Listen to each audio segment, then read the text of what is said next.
పహల్గామ్లో జరిగిన దాడి ఉగ్ర దాడిని కూడా హిందూ ముస్లిం దాడి అని చెప్పేసి వర్ణిస్తారు. సో ఎట్లా వచ్చింది అది?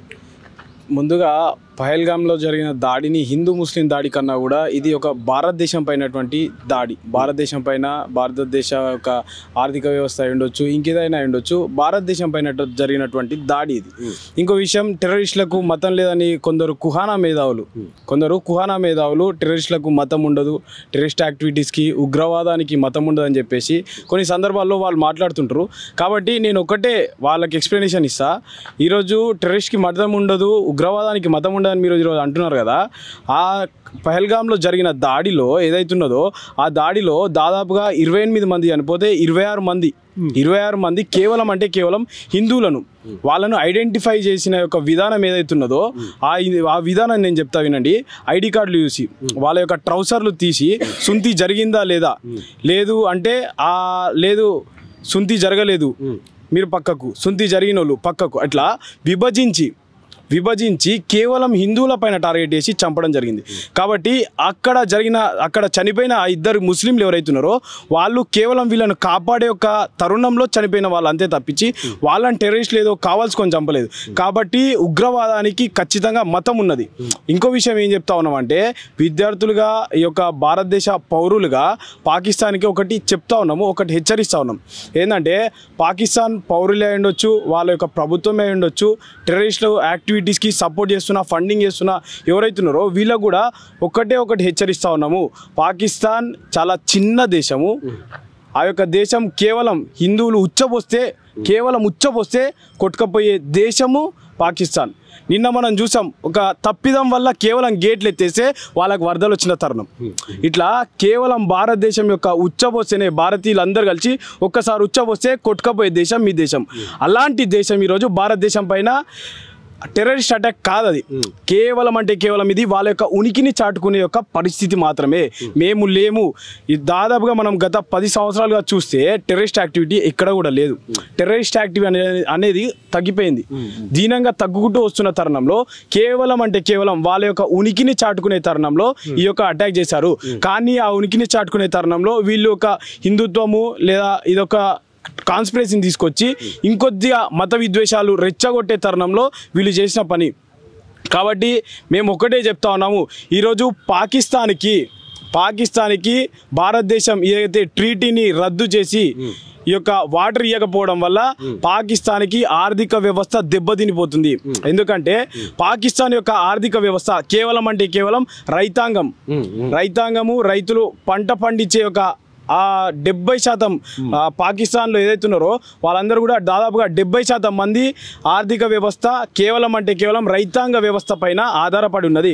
కాబట్టి ఈ యొక్క వ్యవస్థ కూడా కుప్పకూలిపోతే మీకు అడుక్క తిని ఇది ఏదైతే ఒక సామెత ఉంటుందో, తిన్న కంచంలోనే ఎరిగే కొడుకులు ఉంటారు చూడు, వీళ్ళు ఈరోజు దేశము అప్పటికి విడిపోయినప్పటికీ కూడా యొక్క మానవతా దృక్పథ కోణంతో నీళ్ళిస్తే బతుకుతారు అనే ఉద్దేశంతో నీళ్ళిస్తున్న తరుణంలో వీళ్ళు నీళ్ళు ఇచ్చినప్పటికీ కూడా ఎలాంటి మానవ దృక్పథ కోణం లేకుండా, ఎలాంటి దాతృత్వం లేకుండా ఈరోజు భారతదేశం పైన అటాక్స్ చేస్తూ ఉగ్రదాడులు చేస్తూ, అంటే వాటర్ విషయంలో పాకిస్తాన్ సంబంధించిన కొంతమంది ఒకవేళ మీరు ఆ సింధు నది ఏదైతే ఉందో దాన్ని ఆపేస్తే మాత్రం అందులో మీ రక్తం పోతుంది, రక్తం పారాల్సి వస్తుంది. కొడుక గుర్తుపెట్టుకోండి, రక్తం కాదు పారేది, మేము ఉచ్చ వస్తే మీరు ఉచ్చలో కొట్టుకపోయే నా కొడుకులు మీరు మా యొక్క రక్తాలు పారిస్తారా?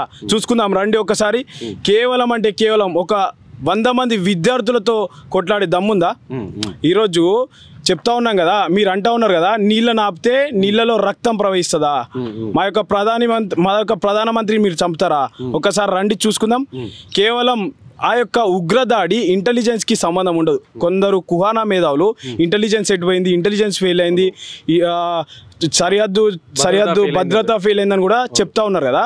ఈరోజు నేను చెప్తా ఉన్నాను, వాళ్ళు కాంగ్రెస్ వాళ్ళు చెప్తా ఉన్నారు కదా, వాళ్ళకి చెప్తా ఉన్నాను, ఆ రోజు మీ యొక్క ప్రభుత్వం ఉన్నప్పుడు దేశ నడిబొడ్డున బాంబులు వెళ్ళినప్పుడు ఆ రోజు మీ ఇంటెలిజెన్స్ ఎటుపోయింది? అంటే భద్రత లోపించడం కాదు ఇది. టెర్రరిస్టులు ఉగ్రవాదులు ఏదో చెప్పి రారు, వాళ్ళు ఏ పొక్కలో నుంచి ఏ సందులో నుంచి చొచ్చుకోసారో వాళ్ళకు కూడా తెలియదు.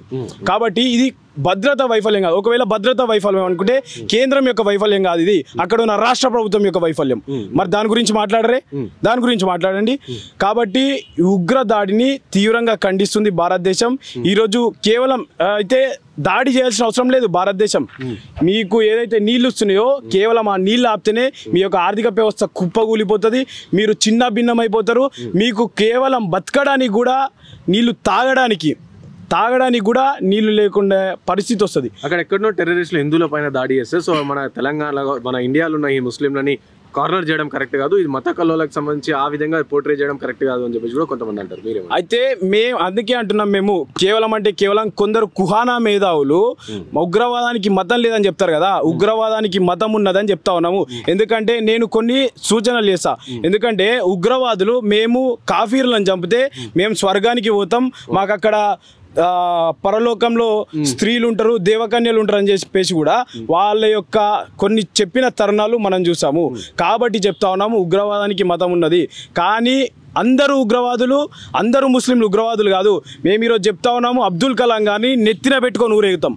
భారతీయులుగా అబ్దుల్ కలాం గారిని ఇంకో ముస్లిం ఎవరైనా ఉంటే అదే దాడిలో ఇద్దరు ముస్లింలు ఎవరైతే ఉన్నారు కదా, సాహిర్ అని ఇంకొక వ్యక్తి, ఆ వ్యక్తులు హిందువులు ముస్లింలు అని కాదు, దేశ ప్రజలు చనిపోతున్నారు, నా దేశ ప్రజలు నేను కాపాడుకోవాలా అని చెప్పేసి కాపాడిన తరుణంలో వాళ్ళు వాళ్ళ ప్రాణాలను పలిగి ఉన్నారు. అలాంటి వ్యక్తులను నెత్తిన పెట్టుకొని ఊరేగుతాం. కానీ కేవలం అంటే కేవలం వాళ్ళ యొక్క రాజకీయ పబ్బం గడుపుకోవడం కోసమో లేదంటే సినిమాలు కలుపుకోవడం కోసమో. ఈరోజు నేను అడుగుతా ఉన్నాను, సినిమా ఇండస్ట్రీలో ప్రకాష్ రాజ్ ఎటు పోయిండండి? ఈరోజు ఆయన ట్వీట్ చేసిండా? ఆయన ట్వీట్లో కేవలం అంటే కేవలం టెర్రరిస్టులు కూడా టెర్రరిస్టులను కూడా అనలేదు. ఈరోజు నేను అడుగుతా ఉన్నాను సాయి పల్లవిని, ఆ యొక్క ముష్కరులను కుక్కతో పోలుస్తుందా అంటే యానిమల్స్ అంటది. ఏ యానిమల్ అండి? ఏ యానిమల్ చంపుతుంది? వేరే యొక్క ప్రాణిని ఏ యానిమల్ చంపుతుంది అని అడుగుతా ఉన్నాను. అలాగే షారూక్ ఖాన్, అమీర్ ఖాన్ ఒక సందర్భంలో వీళ్ళు అంటూ ఉంటారు కదా, భారతదేశంలో ఉండడానికి నాకు భయం వేస్తుంది, మమ్మల్ని చంపుతారేమో మత ప్రాధికరణ. ఈరోజు మత ప్రాధికరణ చంపిరు, ఈరోజు మాట్లాడరే మీరు? ఈరోజు ఎక్కడ పోయినాయి మీ ప్రశ్నలు? కాబట్టి మేము వీళ్ళందరినీ కూడా అడుగుతున్నాం. వీళ్ళందరి పేర్లు తీసింది కూడా ఇంతకు ముందుకు వీరు కొన్ని సందర్భాల్లో మాట్లాడిన తరుణంలో నేను ఈరోజు వీళ్ళని అడుగుతా ఉన్నాను, మీ ట్వీట్లు ఎక్కడ పోయినాయి? ప్రకాష్ రాజ్ గారు అడుగుతూ ఉంటారు కదా జస్ట్ ఆస్కింగ్ అని చెప్పేసి, ఈరోజు ఎక్కడ పోయింది మీ జస్ట్ ఆస్కింగ్? ఎక్కడ పోయింది? ఈరోజు దేశంలో దేశ ప్రజలను, అమాయకులను, టూరిస్టులను చంపుతూ ఉంటే మీరు మీ నోరును మూర్చుకొని కూర్చుంటారా? అంటే మీరు కేవలం మీ యొక్క రాజకీయ పబ్బాలు గడుపుకోవడం కోసం, మీ యొక్క సినిమాలు నడిపించుకోవడం కోసం, ఒక వర్గం మెప్పు కోసం, కేవలం వాటి కోసమే మాట్లాడుతూ ఉంటారా? కాబట్టి ఈరోజు వీళ్ళందరూ కుహానా మేధావులకు, కుహానా కుక్కలకు గుర్తుపెట్టుకోండి, మీరు ఇలాంటి విషయాల్లో స్పందించని తరుణంలో మిమ్మల్ని కుక్కలతో కాదు, అత్యంత దరిద్రమైనటువంటి పక్షులతో కావచ్చు, ఎలాంటి వాటితోనైనా పోల్చడానికి ఈరోజు దేశ ప్రజలు కూడా వార్నింగ్ ఇస్తూ ఉన్నారు. మీరు ఏమంటారు? లేపేస్తామని ఒక వార్నింగ్ కూడా ఇస్తూ ఉన్నారు. అదే చెప్తా ఉన్నాం. అదే తరుణంలో మేము ఈరోజు ఆ ముష్కరులకు కూడా హెచ్చరిస్తూ ఉన్నాం, అరే బాబు గుర్తుపెట్టుకోండి, భారతీయులు, కేవలం భారతీయులు 25% మంది ఉచ్చబోస కొట్టుకుపోయే నా కొడుకులు మీరు ఈరోజు మా ప్రధానిని బెదిరిస్తారా? మా ప్రధాని ప్రాణాలు తీసుకుంటారా? రండి చూసుకుందాం ఒకసారి. ఒక్కసారి వస్తే కదా తెలిసేది. నిన్న కేవలం ఒక తప్పిదం వల్ల ఒక గేట్ ఎత్తినందువల్లనే వాళ్లకు అది ఒక వరదలు వచ్చినాయి. వాళ్ళను ఎక్కడో అక్కడ వెళ్ళిపోండి, సురక్షిత ప్రాంతాలకు వెళ్ళిపోండి అని కూడా వాళ్ళ యొక్క గవర్నమెంట్ చెప్పడం జరిగింది. ఇట్లా కేవలం తప్పిదాలు చేస్తేనే మీరు కొట్టుకుపోతున్నారా బాబు? గుర్తుపెట్టుకోండి, మీరు మీ కేవలం అంటే కేవలం మీ యొక్క ఉనికిని చాటుకోవడం కోసమే మేము ఉన్నాము అంటే కొన్ని సందర్భాల్లో ఏమవుతుందంటే వారు లేకున్నా సరే 4-5 వచ్చినా కూడా 20 మందిని 40 మందిని చంపేసి మేమున్నాం అని మా ఉనికిని చాటుకోవడానికి కేవలం వాళ్ళు ఇలాంటి పనులు చేస్తూ ఉంటారు. కాబట్టి మేము ఈరోజు భారత ప్రభుత్వానికి కూడా మా యొక్క సూచనలు ఇస్తూ ఉన్నాము. మీరు ఇమ్మీడియట్గా దాడి చేయాల్సిన అవసరం లేదు. భారత్ యొక్క సొమ్మును మీరు దుర్వినియోగం చేయాల్సిన అవసరం లేదు. దుర్వినియోగం కాదు, అది ఏంది అంటే ఎక్స్పెన్స్ చేయాల్సిన అవసరం లేదు.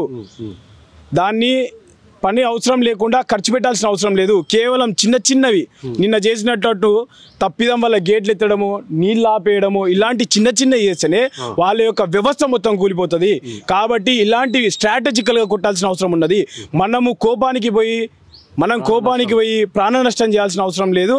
మనం స్ట్రాటజికల్ వేలా ప్రభుత్వాన్ని దెబ్బేయాల్సిన అవసరం ఉన్నది. ఆ ముస్కరులకు ఎవరైతే సపోర్ట్ చేస్తా ఉన్నారో ఆ ఉగ్రవాదులకు, ఆ దుండగులకు వాళ్ళను దెబ్బేయాల్సిన అవసరం ఉన్నదని కూడా ఈ సందర్భంగా అట్లా అలాంటిది ఒకటి ఏమైనా కావాలని చెప్పి ఎక్స్పెక్ట్ చేస్తున్నారా మీరు? లైక్ అంటే యుద్ధ వాతావరణం కూడా కనిపిస్తుంది బార్డర్ లో. సో పిఓకే దగ్గర చాలా క్యాంపులు ఉన్నాయంట వీళ్ళ టెర్రరిస్టులు. సో దాన్ని ఏమన్నా దాడి చేయాలని మీరు కోరుకుంటారు? ఒకవేళ అలాంటి దాడులు చేయాల్సి వస్తే పాకిస్తాన్ ప్రభుత్వం ఆహ్వానిస్తుంది కదా, దాడి చేయొచ్చు, మేము దాడి చేస్తామని. ఒకవేళ దాడి చేయాల్సి వస్తే ఖచ్చితంగా చేయాల్సిందే. ఎందుకంటే ఉన్నాయి వాళ్ళ కార్యక్రమాలు అక్కడ జరుగుతూ ఉన్నాయని చెప్పేసి సూచనలు వస్తున్నాయి. ఈరోజు పిఓకోలే వాళ్ళ యొక్క టెంట్లు ఉన్నాయని తెలిసిన సందర్భంలో చేయొచ్చు, మళ్ళీ ఒకసారి దాడులు చేయొచ్చు, తప్పులేదు. కానీ కేవలం వీటి కోసం కాదు, ఒకవేళ ఏరేస్తే రూట్ నుండి తీసేయాల్సిన అవసరం ఉన్నది. కేవలం ఆ ప్రహారీ బయటున్న ఉగ్రవాదులనే కాదు, లోపలున్న ఎవరైతే ఉగ్రవాదులు ఉన్నారో వాళ్ళకి సపోర్ట్ చేసేవాళ్ళు, వాళ్ళని కూడా ఏరాల్సిన అవసరం ఉన్నది. ఈరోజు నిన్న మనం చూసాం ప్రభుత్వం నుంచి పాకిస్తాన్ ఐడెంటిఫికేషన్ ఉన్నటువంటి హైదరాబాద్లో ఎవరైతే ఉన్నారో వాళ్ళందరినీ కూడా ఏరాల్సిన అవసరం ఉన్నది. బంగ్లాదేశ్ నుంచి వచ్చిన అక్రమ చొరబాటుదారులు ఎవరైతే ఉన్నారో వాళ్ళని కూడా ఏరాల్సిన అవసరం ఉన్నది. భారతదేశ వ్యవస్థను స్ట్రాంగ్ చేయాలా, సెక్యూరిటీని స్ట్రాంగ్ చేయాలా. కాబట్టి ఇవన్నీ చేయాలంట వాళ్ళను కాదు, కేవలం వీళ్ళను కూడా తీయాలా, వీళ్ళను కూడా బయటికి తీసి వీళ్ళందరినీ కూడా ఎక్కడో అక్కడ పంపించేసి ప్రభుత్వము ఇమ్మీడియట్గా యాక్షన్ తీసుకోవాలని కూడా ఈ సందర్భంగా కోరుకుంటా ఉన్నాం.